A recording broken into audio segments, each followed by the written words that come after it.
এই কাহিনীটি এমন এক মেয়েকে নিয়ে যে ছিল একজন পতিতা। সেই পতিতা মেয়েটির প্রেমে পড়ে কুখ্যাত এক রাশিয়ান গ্যাংস্টারের একমাত্র ছেলে। একটা সময় তারা দুজন বিয়ে করে, কিন্তু ছেলেটির গ্যাংস্টার বাবা বিয়েটি মেনে নেয় না। বিয়েটা বাতিল করার জন্য মেয়েটিকে বিভিন্ন হুমকি দেয় ছেলেটির বাবা। এদিকে ছেলেটিও বাবার ভয়ে মেয়েটির বিপক্ষে চলে যায়। মূলত এই বিয়েটাই সিনেমার মূল কনফ্লিক্ট। এই পরিস্থিতিতে মেয়েটি কি পদক্ষেপ নেয়, তার করণীয়টাই বা কি? তবে কি একজন পতিতার জীবন টিস্যু পেপারের মতন? বলছিলাম 2024 সালে মুক্তি পাওয়া সিনেমা আনোরার কথা। 97তম অস্কারের মঞ্চে একাই 5টি অস্কার বাগিয়ে নেয় এই সিনেমাটি। তো চলুন জানা যাক এই পতিতা মেয়েটির কষ্টগাথা জীবনের না জানা গল্প।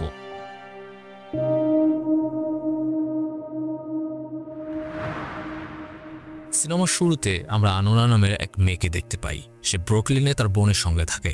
তার দাদি ছিলেন একজন রাশিয়ান। আনোরা এক নাইট ক্লাবে কাজ করে। একদিন তার বস তাকে ভানিয়া নামের এক রাশিয়ান ছেলের সঙ্গে কাজ করতে পাঠায়। ছেলেটি এমন এক মেয়েকে খুঁজছিল যে রাশিয়ান বলতে পারত। সেই ক্লাবে একমাত্র আনোরাই ছিল যে রাশিয়ান জানত। ভানিয়া আনোরার রাশিয়ান শুনে ইমপ্রেস হয় এবং সে আনোরাকে জিজ্ঞেস করে ক্লাবের বাইরেও সে কাজ করে কিনা। আনোরা ভানিয়াকে হ্যাঁ বলে এবং তাকে তার ফোন নাম্বারটি দিয়ে দেয়। পরদিন ভানিয়া আনোরাকে ফোন করে তার বাড়িতে ডাকে। আনোরা ভানিয়ার বিলাসবহুল বাড়ি দেখে অবাক হয়। বাড়ির ভিতরে ঢুকে সে দেখে পুরো বাড়িতে ভানিয়া একাই থাকে। আনোরা তাকে জিজ্ঞেস করে সে কিভাবে এত সম্পদের মালিক হলো। ভানিয়া তখন হাসতে হাসতে বলে এই সম্পদ সে ড্রাগ ডিলিং ও অস্ত্র ব্যবসা করে কামিয়েছে। আনোরা তার কথাগুলো বিশ্বাস করে নেয়, কিন্তু খানিক বাদে ভানিয়া আবারও হাসতে শুরু করে এবং সে বলে সে ড্রাগ ডিলারও নয় এবং অস্ত্র ব্যবসায়ীও নয়, সে এক রাশিয়ান ধনকুপের একমাত্র ছেলে। ভানিয়া আনোরাকে তার বাবার নাম লিখে গুগল করতে বলে। আনোরা গুগল করে জানতে পারে ভানিয়ার বাবা হচ্ছেন নিকোলাই জাখাবিচ। সে একজন রাশিয়ান প্রভাবশালী ধনী ব্যক্তি এবং রাশিয়ার এক মাফিয়া গ্যাংয়ের গ্যাংস্টার। ভানিয়া ছুটি কাটাতে আমেরিকায় এসেছে। এখানে এসে সে সারাদিন গেমস খেলে আর পার্টি করে সময় কাটায়। সেদিনের সাক্ষাতের পর ভানিয়া আনোরাকে জিজ্ঞেস করে সে এক সপ্তাহের জন্য তার সঙ্গে গার্লফ্রেন্ড হয়ে থাকতে পারবে কিনা, আর এর বিনিময়ে সে আনোরাকে মোটা অঙ্কের টাকা অফার করে। আনোরা $15,000 বিনিময়ে এই প্রস্তাবে রাজি হয়। এরপর তারা দিনভর বন্ধুদের সঙ্গে পার্টি করে এবং ঘনিষ্ঠ সময় কাটাতে থাকে। একদিন তারা লাস ভেগাসে সময় কাটাতে যায়। সেখানে ভানিয়া হঠাৎ আনোরাকে বিয়ের প্রস্তাব দিয়ে বসে, কিন্তু আনোরা প্রথম এই প্রস্তাবকে সিরিয়াসভাবে নেয় না, কারণ আনোরা ভেবেছিল ভানিয়া তার সঙ্গে মজা করছে, কিন্তু ভানিয়া ছিল খুবই সিরিয়াস। সে আনোরাকে বিভিন্নভাবে বোঝাতে থাকে যে বিয়েটা করলে ওদের দুজনেরই জীবন পুরোপুরি বদলে যাবে। একথা শোনার পর আনোরা ভানিয়ার প্রস্তাবে রাজি হয়। এরপর তারা দুজন লাস ভেগাসের এক চার্চে বিয়ে করে ফেলে।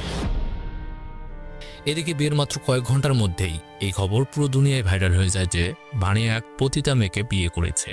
এই ঘটনার সত্যতা জানার জন্য ভানিয়ার বাবা মা রাশিয়া থেকে আমেরিকায় তুরস্ক নামের এক লোককে খোঁজ নিতে বলে। তুরস্ক হচ্ছে ভানিয়ার গডফাদার, যে কিনা ভানিয়াকে ছোটবেলা থেকে সামলে রেখেছে।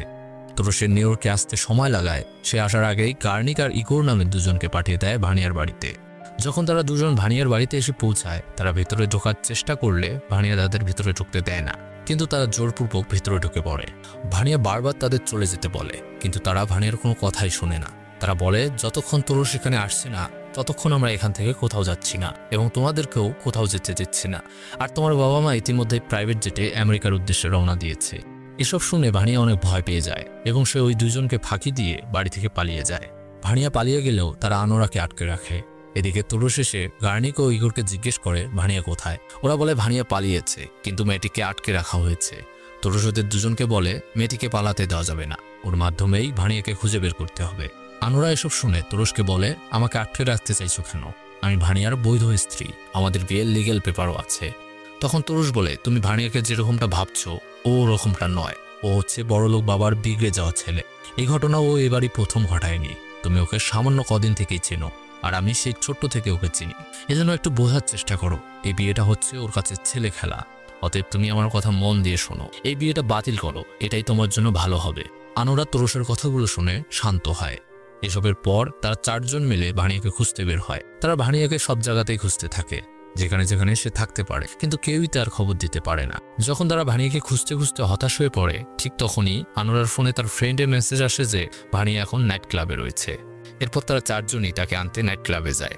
এখানে আনোরা ভানিয়াকে বোঝানোর চেষ্টা করে, কিন্তু ভানিয়া এতটাই নেশাগ্রস্ত ছিল যে আনোরার কোনো কথাই ওর মাথায় ঢুকছিল না। তারপরেও আনোরা সারা রাত ধরে ওকে বোঝানোর চেষ্টা করে যে আমরা এখন বিয়ে করেছি, আমরা সারা জীবন একসঙ্গে কাটাবো, কেউ আমাদের আলাদা করতে পারবে না।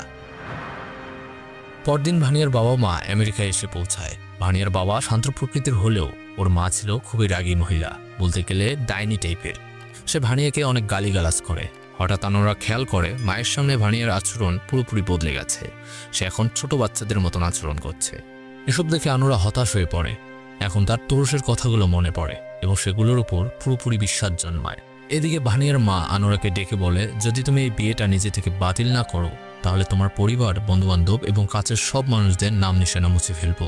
এত হুমকি ধামকির পরেও আনোরা ভানিয়ার সঙ্গে কথা বলার চেষ্টা করে এবং তাকে আবারও বোঝানোর চেষ্টা করে, কিন্তু ভানিয়া আনোরার কোনো কথার জবাব দেয় না। এতে আনোরা প্রচণ্ড রেগে যায় এবং ভানিয়াকে বলে, তুমি একটা কাপুরুষ, তোমার সঙ্গে জীবন কাটানো আমার পক্ষে সত্যিই অসম্ভব। এখন তো মনে হচ্ছে আমার জন্য ভালোই হবে বিয়েটা বাতিল করলে। শেষমেশ হতাশ হয়ে আনোরা বিয়েটা বাতিল করে। সমস্ত পেপার সাইনের পর ইগোর ভানিয়াকে বলে, তুমি আনোরার সঙ্গে যা করেছো সেটি একদমই উচিত হয়নি, তাই তোমার তার কাছে মাপ চাওয়া উচিত। কিন্তু ভানিয়ার মা রেগে গিয়ে বলে তার ছেলে কারোর কাছে ছোট হতে পারবে না। এ সমস্ত কিছুর পর তুরস ইগোরকে বলে আনোরাকে বাড়িতে পৌঁছে দিতে।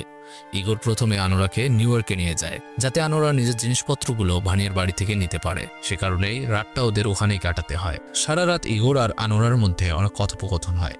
একসময় ওদের মধ্যে একটা ভালো বন্ধুত্ব গড়ে ওঠে। পরদিন ইগোর আনোরাকে বাড়িতে পৌঁছে দিতে যায়। আনোরা খেয়াল করে ইগোরের চেহারা একজন ক্রিমিনালের মতন হলেও সে মানুষ হিসেবে অত্যন্ত ভালো মানুষ। সে খেয়াল করেছে শুরু থেকে ইগোর তাকে অনেক পছন্দ করে, কিন্তু সে এটি সাহস করে কখনোই জানায়নি।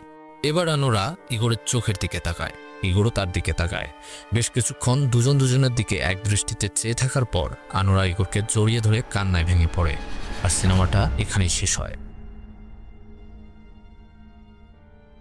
তো দর্শক, এই ছিল আজকের আয়োজন। ভিডিওটি ভালো লাগলে লাইক, কমেন্ট, শেয়ার করবেন এবং আমাদের চ্যানেলটি সাবস্ক্রাইব করবেন। ধন্যবাদ।